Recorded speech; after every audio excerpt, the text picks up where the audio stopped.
दोस्तों, हर हर महादेव। दोस्तों, मैं हूँ केएस न्यू ब्लॉग से आपकी अपनी किरण सिंह।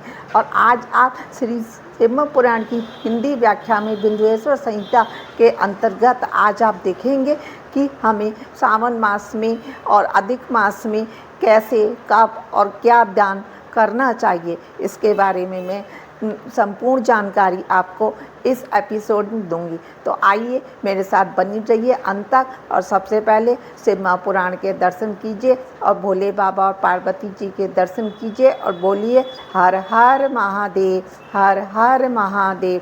भोलेनाथ सबके साथ। आइए मेरे साथ आगे बढ़ते। हर हर महादेव। दोस्तों, आइए आज मैं आपको श्रवण कराऊंगी श्री शिव पुराण की हिंदी व्याख्या के अंतर्गत बिंदुएश्वर संहिता के पंचदशों अध्याय मतलब 15वें अध्याय के बारे में। देश, काल और पात्र और दान आदि का विचार करके कल मैंने आपको बताया था देव यज्ञ की प्राप्ति के बारे में। दोस्तों, अपने घर में किए हुए देव यज्ञ से शास्त्र कर्म का फल प्राप्त होता है और घर की अपेक्षा गौशाला में 10 गुना ज्यादा तथा उसके बाद जलाशय में के तट पर बेलपत्र, तुलसी, पीपल आदि के मूल में, देवालय में, तीर्थ भूमि तट पर, नदी के किनारे, सप्त गंगा नामक नदियों का तीर्थ, गंगा, गोदावरी, कावेरी, ताम्रपणी, सिंधु, सरयू और नर्मदा, इन 7 नदियों को सप्त गंगा कहा गया है। और फिर समुद्र के तट पर और इनमें क्रम से 10-10 गुना ज्यादा अधिक पवित्र माना है और 10-10 गुना ज्यादा क्रम से फल मिलता है। और इन सबसे ज्यादा समुद्र से भी ज्यादा पर्वत की शिखर का प्रदेश समुद्र तट से भी 10 गुना ज्यादा पावन होता है। और अंत में शिव जी ने, हमारे भोलेनाथ हैं, उन्होंने बोला है कि सबसे महत्व का स्थान वह जानना चाहिए जहां आपका मन लग जाए। मतलब अपने मन को लेकर मनोभाव से जो किया हुआ यज्ञ है वही प्राप्त होता है। सतयुग में यज्ञ, दान आदि कर्म पूर्ण फल देने वाले हैं और त्रेता युग में उसका 3/4 फल मिलता है। द्वापर में उसका आधे फल की प्राप्ति है और कलयुग में केवल 1/4 ही फल की प्राप्ति समझनी चाहिए।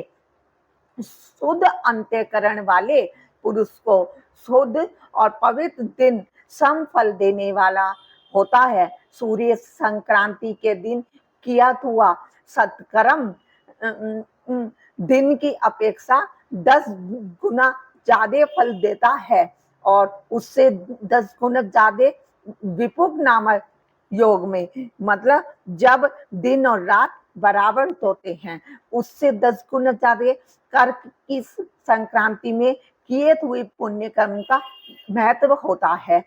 और मकर संक्रांति से ज्यादा चंद्र ग्रहण में किए हुए पुण्य का महत्व है।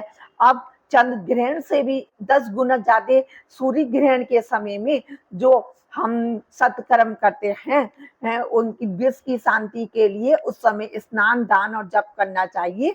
वह काल विष की शांति के लिए उपयोगी होने के कारण पुण्य पद माना गया है।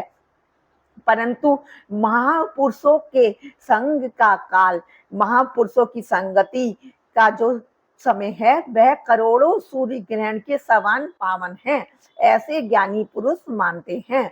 जिसने 24 लाख गायत्री मंत्र का जाप कर लिया हो वह ब्राह्मण भी पूजा का पात्र है। और जो पतन से त्राण करता, मतलब हमें नरक में गिरने से बचाता है और हमें सदगति की ओर प्रेरित करता है, उसके लिए शिव पुराण में पात्र शब्द का प्रयोग होता है। वह दाता को पाप से त्राण प्रदान करने के कारण पात्र कहलाता है।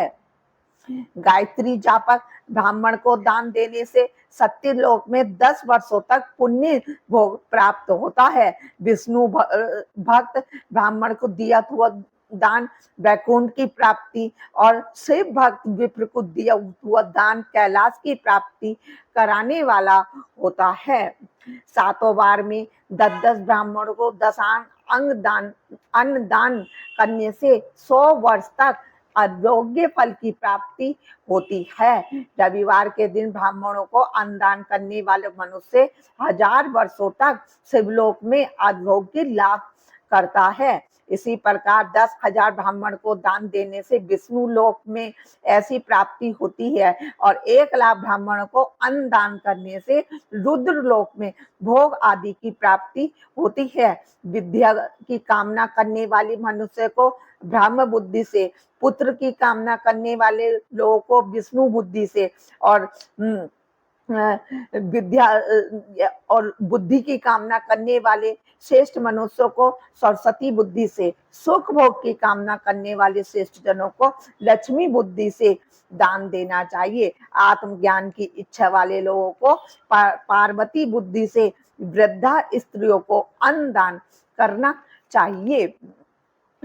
गौ आदि 12 वस्तुओं का चैत आदि 12 महीनों में क्रम से दान करना चाहिए अथवा किसी पुण्य काल में एकत्रित करके अपने अभिष्ट प्राप्ति के लिए इनका दान करना चाहिए। गौ, भूमि, तिल, सुवर्ण, घी, वस्त्र, धान्य, गुड़, चांदी, नमक, कोड़ा और कन्या, यही 12 वस्तुएं हैं। और ब्राह्मणों को भूमि का दान इहलोक और परलोक में प्रतिष्ठा की प्राप्ति कराने वाला होता है। वेद और शास्त्रों को गुरु मुख से ग्रहण करके गुरु के उपदेश से अथवा स्वयं ही बोध प्राप्त करने के पश्चात जो बुद्धि का ये निश्चय होता है कि कर्मों का फल अवश्य ही मिलता है, इसी को उच्च कोटि की को आस्तिकता कहते हैं।